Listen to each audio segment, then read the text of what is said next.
pela descrição. Obrigado. Vamos para Eclesiastes? Te convido a abrir sua Bíblia no livro de Eclesiastes. Crianças, vocês precisam ajudar o pessoal agora, porque às vezes os adultos têm dificuldade para achar Eclesiastes. Faz o seguinte, pega a Bíblia da mamãe, do papai e abre bem no meio, deve cair em Salmos. Aí você vai um pouquinho para a direita, vai ter o quê? O que vem depois de Salmos mesmo? Provérbios. Aí logo depois de Provérbios, Eclesiastes. E nós vamos para o capítulo 9. Crianças, 9 grande, número grande 9. E aí, número 7 pequeno, versículo 7 até 10, tá bom? Eclesiastes 9, de 7 a 10. É um trecho curtinho desse livro tão misterioso. E eu espero hoje dar para você um gostinho do que é entender melhor Eclesiastes. E Eclesiastes, talvez você saiba, ele é um livro muito escuro, muitas vezes. Muito nublado. E sabe, nós como família do pacto, como povo de Deus, nós temos muita dificuldade, às vezes, em saber como viver nesse mundo. Porque o mundo, ele é uma mistura muito esquisita de coisa boa com coisa ruim. Ele é uma mistura muito esquisita de coisas maravilhosas com coisas horrendas. E a gente fica nessa, o que eu faço? Como que a gente vive de verdade como povo de Deus? Curtindo a vida adoidado, saindo, largando tudo, indo morar num deserto, sem internet. E a gente vai tratar um pouco disso hoje. A partir de um autor, um homem chamado Salomão, que é o escritor de Eclesiastes, que é um cara que viveu intensamente de tudo. Se você pegar para ler depois, você vai ver que é um homem que tentou de tudo para encontrar sentido na vida. E ele viu que tudo que ele tentava das coisas criadas, como se elas fossem o próprio Deus, só frustravam.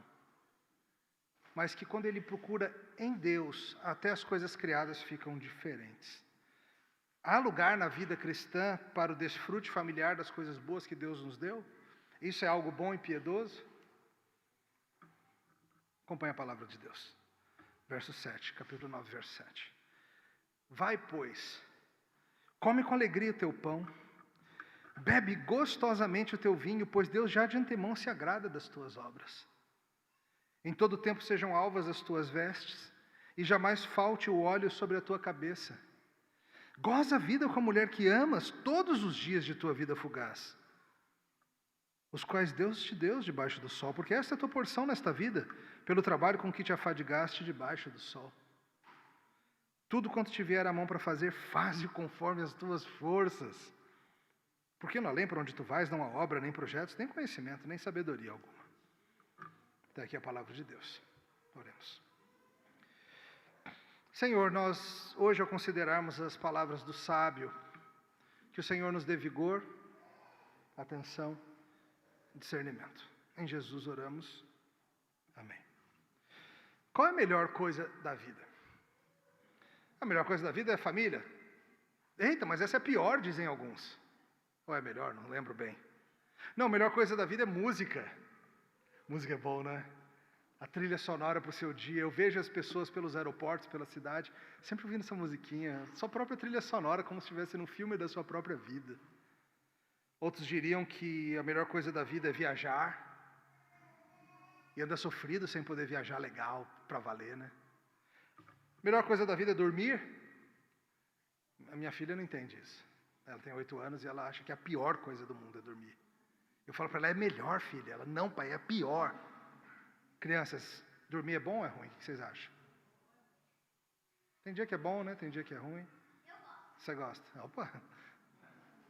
Talvez seja comida a melhor coisa na vida, não? Pensa na variedade, nas texturas que Deus fez. Pensa, por exemplo, no pastel. Pastel quentinho. Sabe quando você tira aquela pontinha assim, sai aquela fumaça, aroma agradável ao Senhor que sai ali de dentro? E aí vem aquele queijo vulcânico derretendo nos seus dedos, te queimando e você feliz. Ou talvez seja churrasco a melhor coisa da vida, né? Aquele cheiro de carne assada, linguicinha, frango, pão com alho. Vocês comem pão com alho aqui, não sou? Coisa boa. Mal passada, ao ponto, bem passada, depende do seu gosto. Quem sabe um abacaxi também derretido assim, coberto de canela. Aí a sobremesa, alguém preparou talvez uma mousse de maracujá ou de limão, sorvete.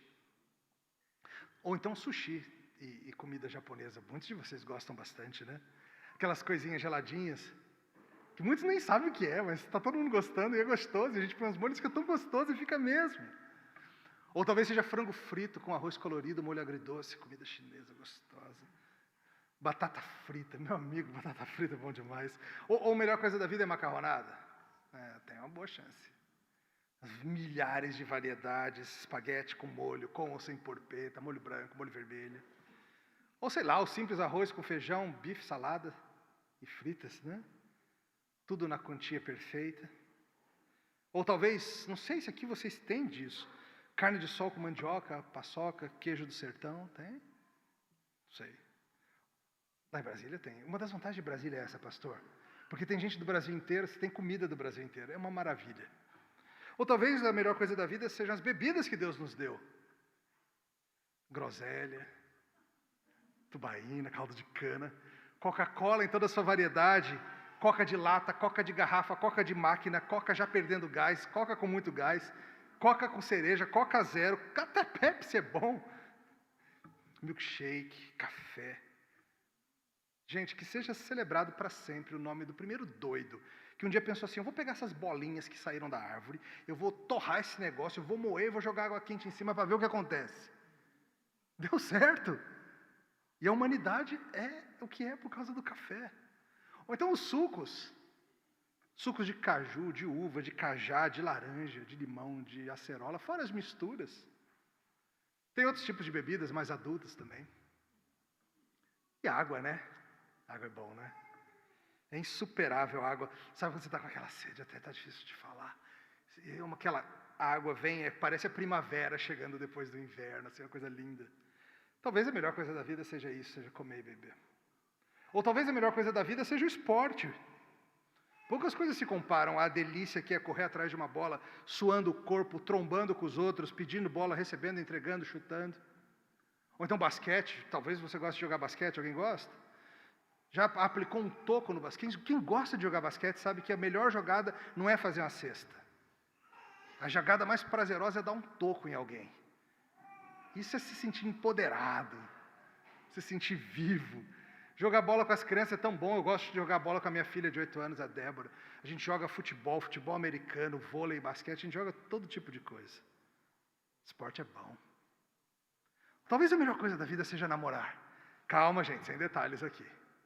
Né? O ponto é, o que a gente faz com esse mundo cheio de coisa tão boa? Porque Deus fez o mundo assim, cheio de coisa tão boa, e por vezes a gente fica focado nas coisas ruins, nas partes quebradas desse mundo, que a gente pode perder de vista isso.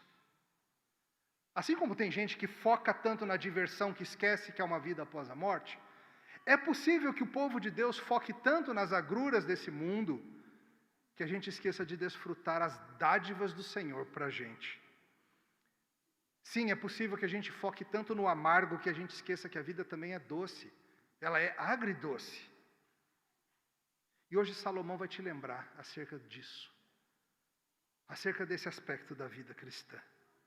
E hoje o resumo da mensagem é que nós devemos aproveitar as dádivas de Deus em honra a Ele. Esse é o resumo.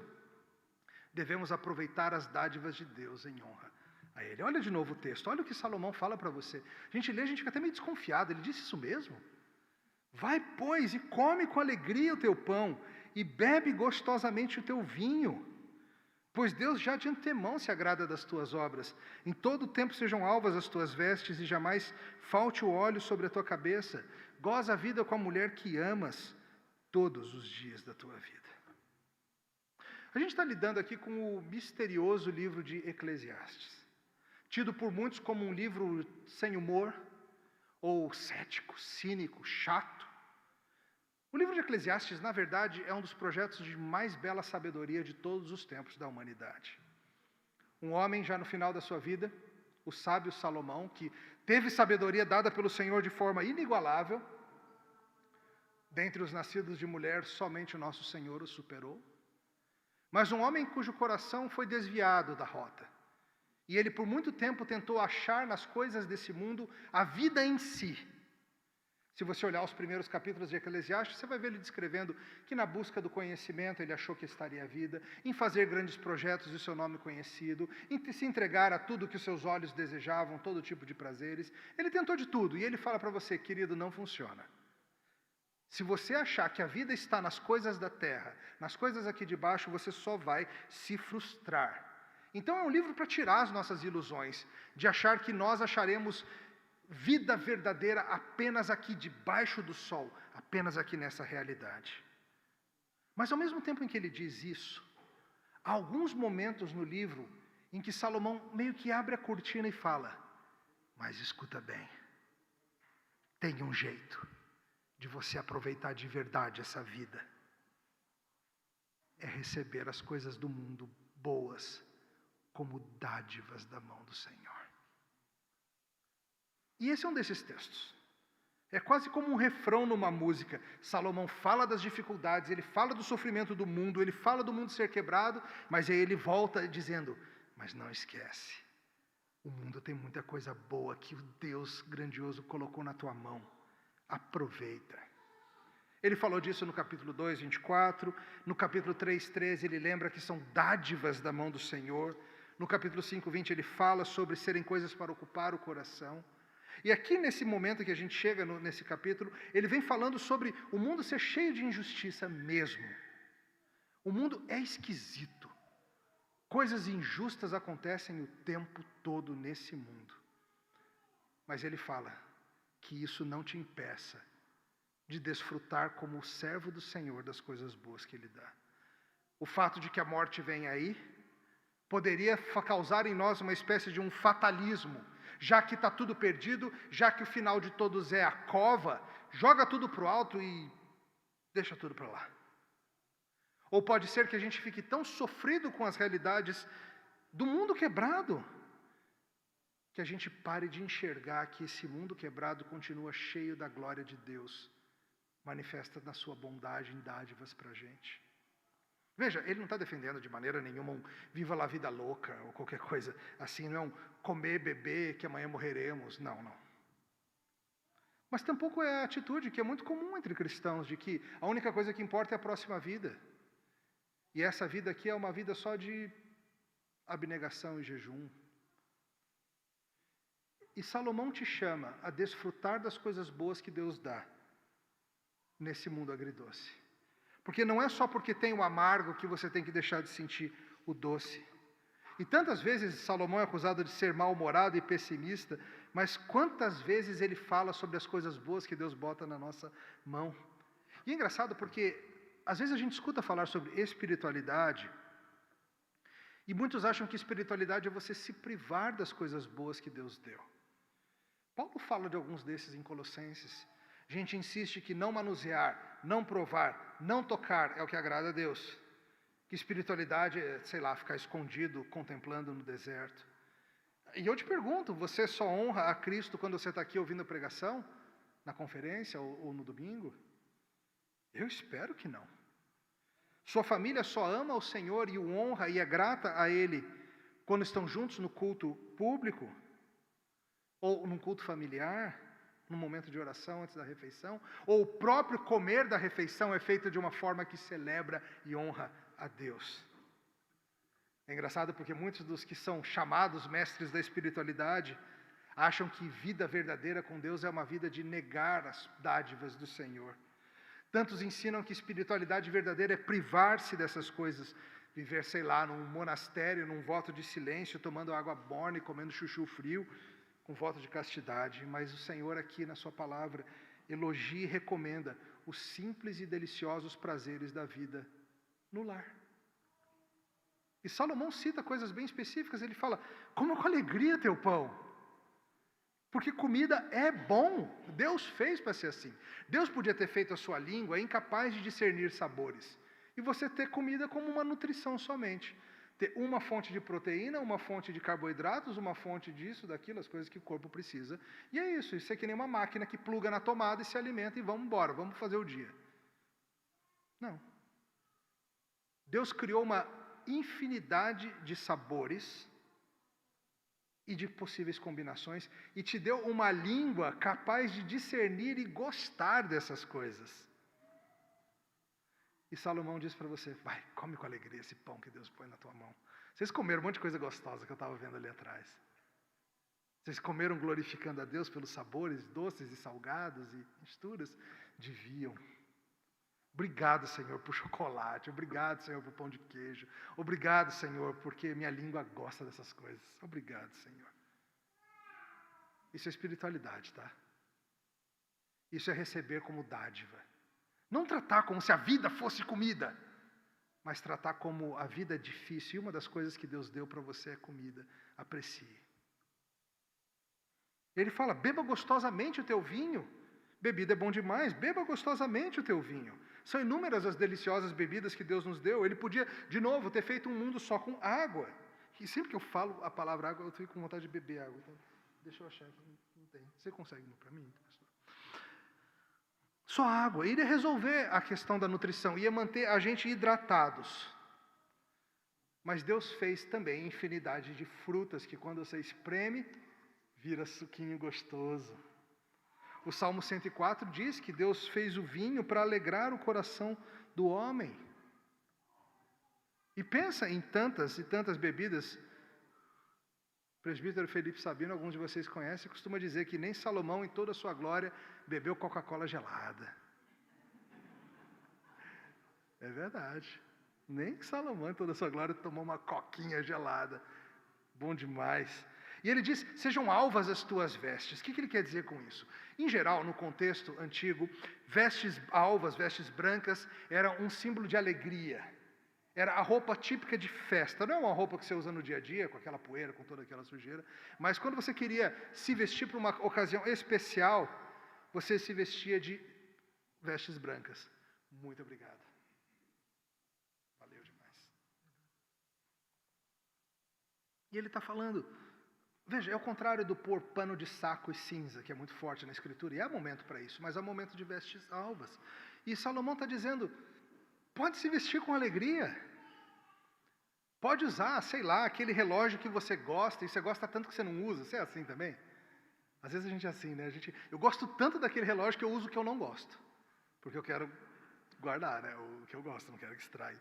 Põe aquele chapéu, use esse óculos escuro que você tanto ama, deixe que arranhe. Mas use.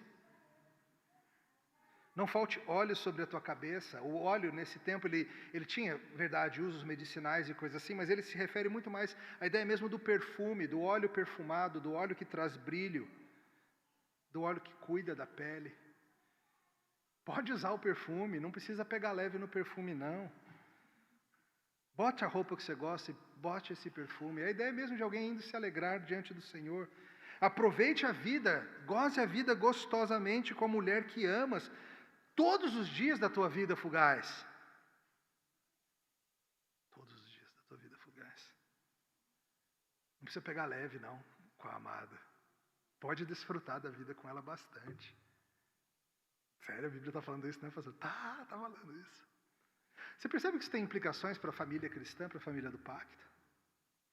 Que sabermos desfrutar como pais e filhos e maridos e esposas das maravilhas que Deus coloca no nosso caminho é parte de sermos gratos ao Senhor e sabermos viver no mundo dele? Porque o ponto é muito simples, os pagãos, eles amam essas coisas também, mas eles amam como se elas fossem a vida, e é por isso que eles se frustram o tempo todo. Mas você não, se você conhece o Senhor, você é capaz de amar essas coisas no lugar certo, como dádivas, feitas para que você ame mais quem deu a dádiva, através de amar o presente. Como quando você dá um presente legal para a sua criança, e aquilo faz com que ela cresça em apreço por você. Se ela só amar o presente, não aconteceu tudo o que devia acontecer. O ponto é, ninguém deveria ser tão apto a desfrutar da comida, da bebida, da praia, da montanha, do perfume, da amada quentinha, quanto o crente. Pois ele sabe que veio da mão de Deus para glorificá-lo. Ele não trata essas coisas como se elas fossem a própria vida. Esse é o posicionamento correto. E Deus já aprovou de antemão. que são essas boas obras? Essas obras que ele fala aí no verso 7 são boas obras para a salvação? Não, ele está falando dessas obras aqui. Que desfrutar dessas coisas é algo que já vem pré-aprovado. Será que Deus quer que eu me delicie no jantar que eu vou ter daqui a pouco? Sim. Será que Ele quer que eu namore minha esposa? Sim. Será que Ele quer que eu me alegre nele por meio das boas coisas que Ele fez? Sim, um sim gigante. Como diz uma autora, todas as vezes que a gente desfruta das coisas criadas, é como se a gente estivesse ecoando o que Deus diz. Quando Deus cria o mundo, Ele fala, isso foi bom. E quando você desfruta da criação dele, é como se você estivesse ecoando e falando, é mesmo, Senhor. É bom mesmo. O Senhor estava certo. Essa é a única perspectiva que permite o desfrutar correto dessas coisas. A ordem criacional era para que nós participássemos desse mundo com alegria e ações de graça. Deus não é contra o conforto, o companheirismo, o contentamento e o desfrutar dessas coisas. E nós, cristãos, temos que aprender a envolver nossos familiares nisso. Que a família do pacto seja um lugar onde isso é vivenciado e exemplificado para o mundo todo ver. Às vezes o povo fala assim, crente gosta de comer, né? Porque a gente sabe que veio da mão de Deus, a gente gosta mesmo. Esse é o lugar das coisas. Paulo, escrevendo para Timóteo, disse, todas as coisas que Deus criou são boas, se recebidas com ações de graças. Esse é o ponto.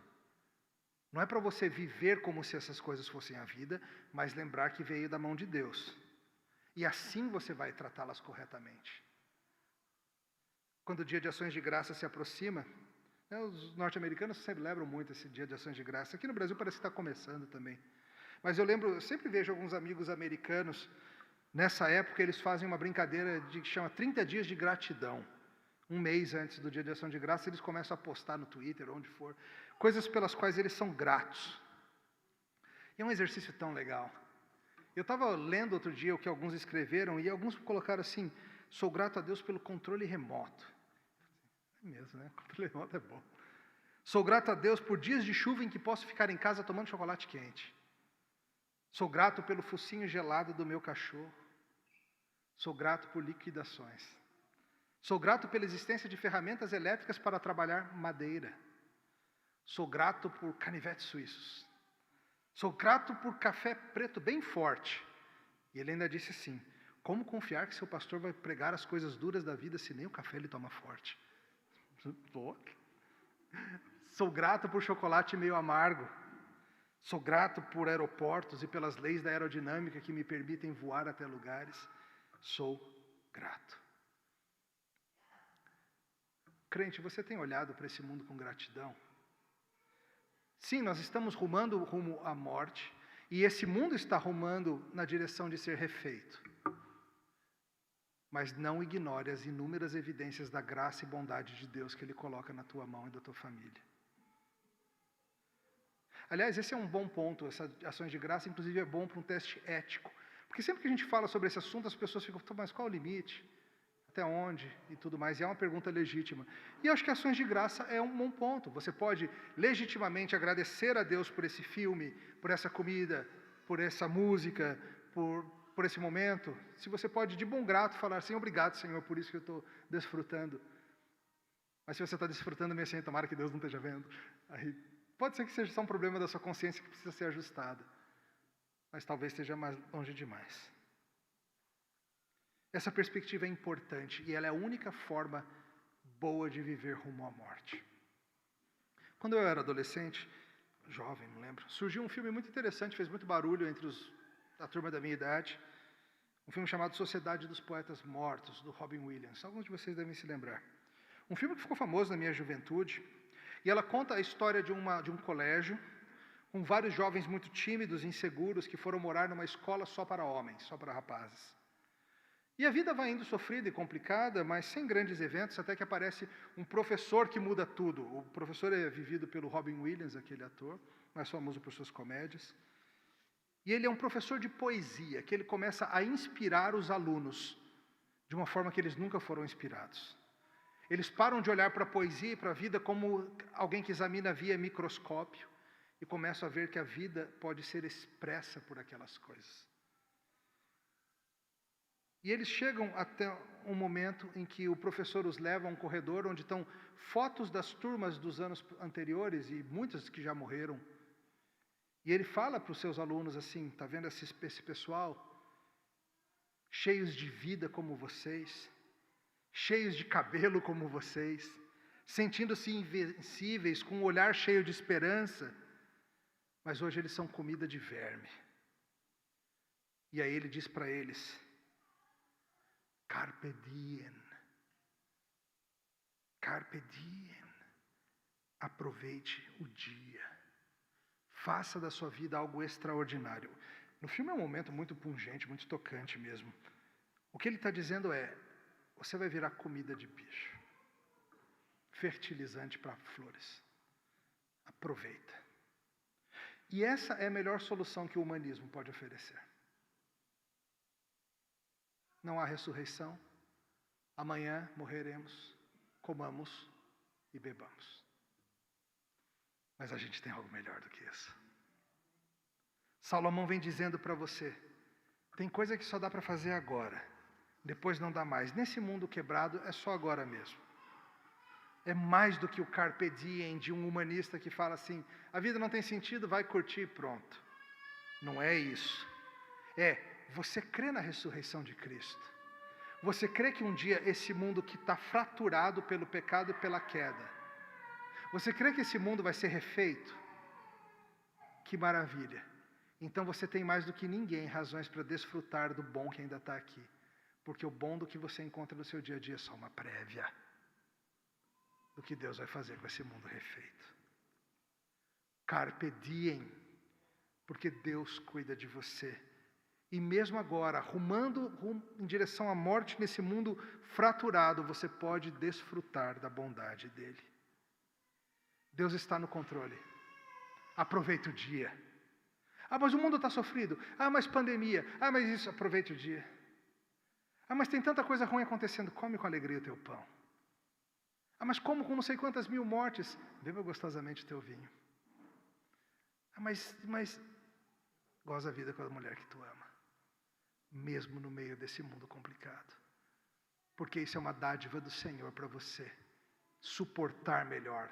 Até o dia em que Ele vai fazer novas todas as coisas.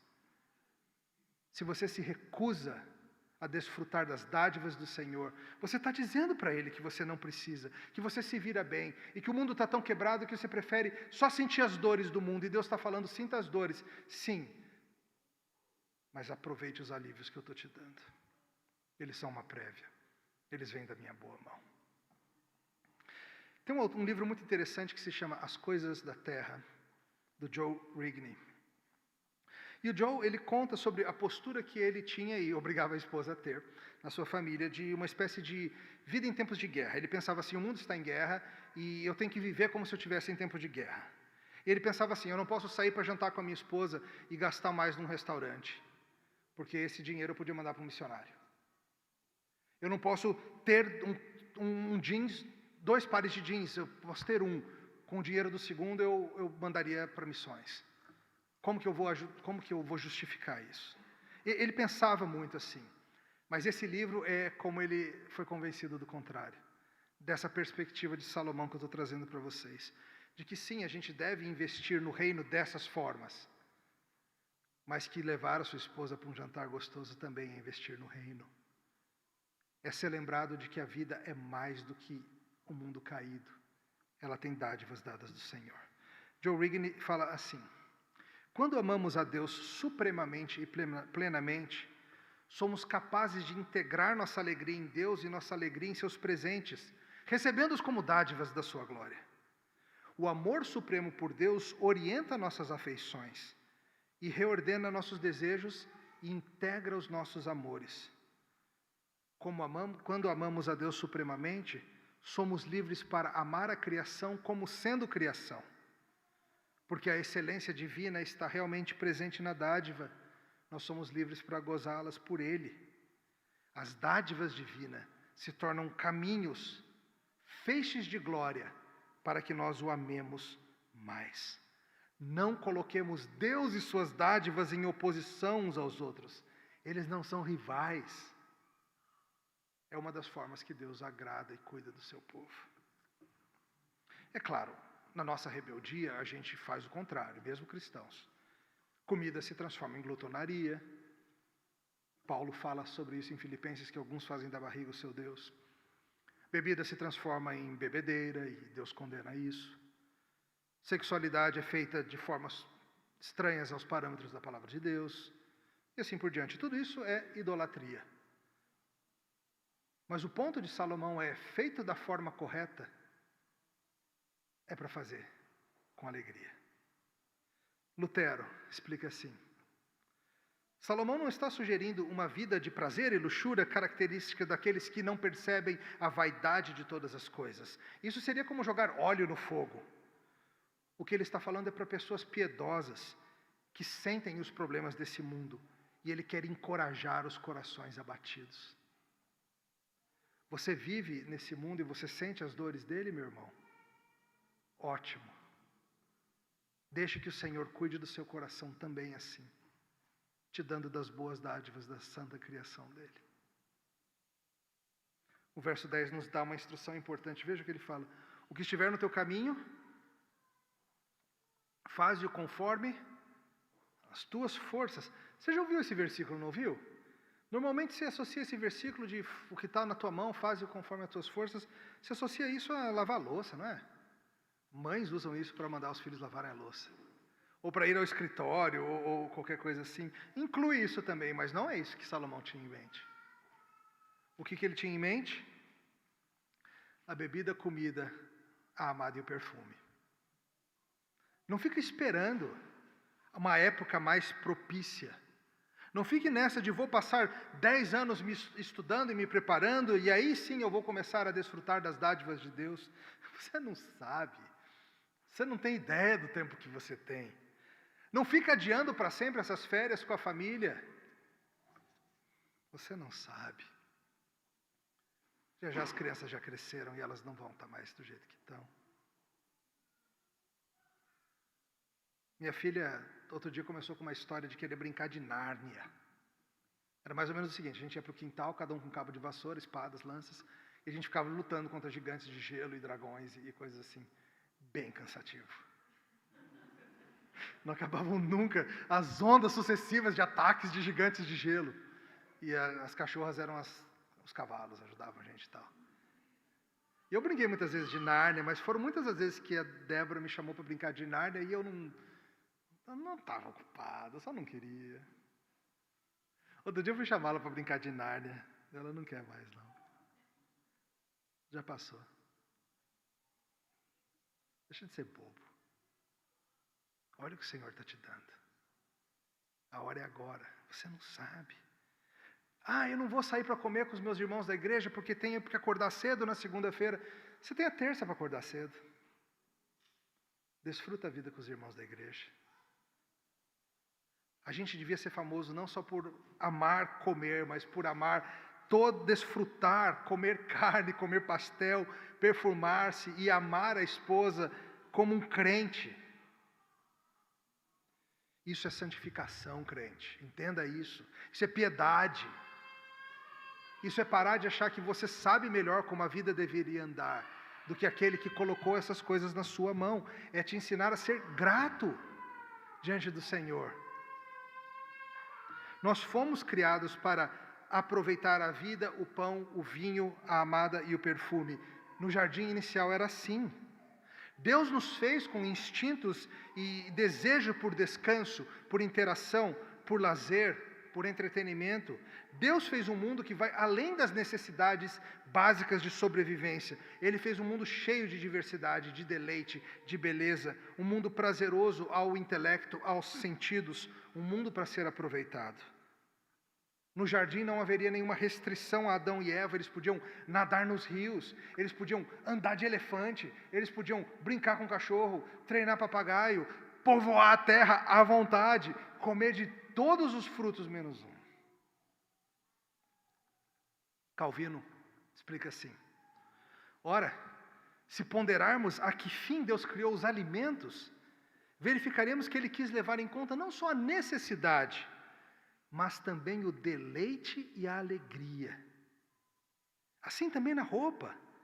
Além da necessidade, foi propósito fomentar o decoro e a dignidade. Nas ervas, nas árvores, nas frutas, além dos variados usos, proporciona a beleza da aparência e a suavidade do perfume. Calvino. Sim, a queda arruinou tudo isso. Aquilo que serviria apenas para honrar e glorificar a Deus, agora é usado para o mal. E você vê isso para todo lado na cidade. Nós passamos a jogar, a brincar, a comer, a nos divertirmos para a desonra do nome do Senhor e não para a honra do nome do Senhor. Nós rompemos os seus limites. Mas Deus, em sua misericórdia, continua permitindo que o seu povo encontre descanso provisório nessas coisas, enquanto não chega o dia do grande descanso. Veja o Senhor Jesus. Jesus veio comendo e bebendo e proveu pão para as massas.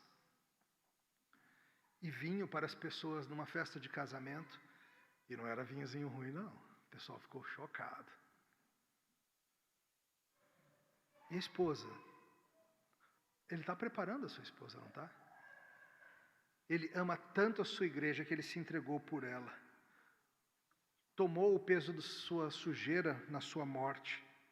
E nos dá uma cerimônia em que a gente se prepara para a cerimônia de casamento, comendo justamente pão e bebendo justamente vinho. E nesta ceia nós estamos com alegria. E a gente vai fazer isso até o dia em que, como diz Apocalipse, estaremos revestidos de vestes alvas para estar com Ele. E seremos nós a esposa perfeita e sem mácula, para a alegria dele eternamente. O Evangelho muda tudo, queridos. O Evangelho é o que faz sentido para esse mundo quebrado. É o que diz que você pode sim correr atrás de uma bola, se deleitar nos beijos da amada, na comida e na bebida, fazendo-o em honra e gratidão a Deus. Essa é a perspectiva que Salomão nos ensina. A vida é dura e a morte é certa. Mas se você sabe que o mundo acaba em festa, você pode aproveitar as prévias dessa festa agora. Como diz um autor chamado Eric Tones, o Evangelho leva-nos a brincar, pois expressa a nossa capacidade de transcender a natureza quebrada do nosso mundo. Nós sabemos que a condição do mundo é difícil, mas que ela já está sendo solucionada. Pode ser uma coisa perigosa incentivar a diversão numa cultura que banaliza tudo. No entanto, eu acredito que, num certo sentido, o brincar é necessário para uma perspectiva saudável da vida. A incapacidade de apreciar o brincar na vida cristã facilmente leva a piedade para a hipocrisia, reverência para a rigidez e santificação para um conservadorismo fútil. Deus nos convida a nos aproximarmos dele como crianças livres, perdoadas, que se sentem seguras. Deus nos chama, sim, a corações quebrantados perante o mundo, mas também somos chamados para cantar e nos alegrarmos, brincarmos e rirmos, pois sabemos que Ele está trabalhando. E é engraçado porque a gente vive falando de coisas como o problema do mal, porque nós somos surpreendidos que o mal aconteça, mas na verdade, o que é surpreendente no mundo não é o mal, não. É a bondade de Deus. Você não fica indignado que você tenha comida gostosa para comer. Mas por causa da rebelião do pecado humano, é aí que está a surpresa. A surpresa reside no fato de Deus não ter acabado com a gente e ainda ter mantido o mundo tão bom. A surpresa desse mundo não é que exista o mal e as pessoas morram e coisas andem errado. A maravilhosa surpresa desse mundo é que Jesus está redimindo um povo para si. E enquanto esse dia final não chega, Ele enche a nossa mão de coisa boa. E por isso Salomão te chama hoje, irmão. Viva. Não tem por que esperar. Viva sabendo que tem mais. Viva, coma, beba, ame, agradecendo ao Deus que te resgatou em Cristo. A ideia bíblica é muito mais profunda do que imagina a nossa vã filosofia. A ideia é que ao você se deleitar com um pão quentinho, ao lavar a garganta com uma coca gelada, ao jogar aquela gravata nova que você estava guardando, ao estrear o vestido novo, ao experimentar a doçura do seu cônjuge, você terá vislumbres. É um pensamento que é também um sentimento, é um coração que coça por um mundo eterno. E Deus, na sua bondade, Ele é a fonte de toda beleza, mas Ele enche o mundo de beleza para te atrair para Ele. E Ele abriu o caminho para você ir em Cristo. Viva rumo à morte, porque é na morte que a vida recomeça. E se você está em Cristo, você pode enfrentar esse mundo com um sorriso mal disfarçado, de quem sabe que o mundo acaba em festa de casamento. E aí começa de novo para valer. Ora comigo. Te louvamos, Senhor, por esse mundo bom. E te louvamos porque o Senhor não vai deixar que ele permaneça quebrado. Mas em Cristo o Senhor fará novas todas as coisas. Nós amamos a Tua palavra e o que ela ensina sobre a redenção de todas as coisas. Junto com a criação, nós muitas vezes gememos em angústia. Ajuda-nos, Senhor, a não somente sentir as dores do mundo quebrado, mas a também desfrutar das dádivas do Senhor. Louvado seja o Teu nome. Amém.